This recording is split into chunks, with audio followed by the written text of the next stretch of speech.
राजा तू हमके मत भूलवा।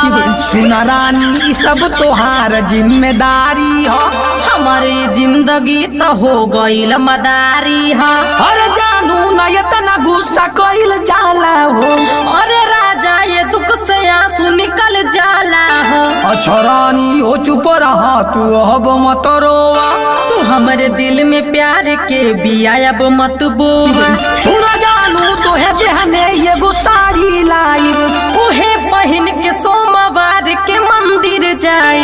ठीक धनिया जवन करी उ मोहन कर लिया, बाकी माई के अपने बढ़िया से समझाती है। अरे तू तो छोटी छोटी बात पे सनक जालू हो। अरे कहियो ना लिया वेला हरी सब्जी,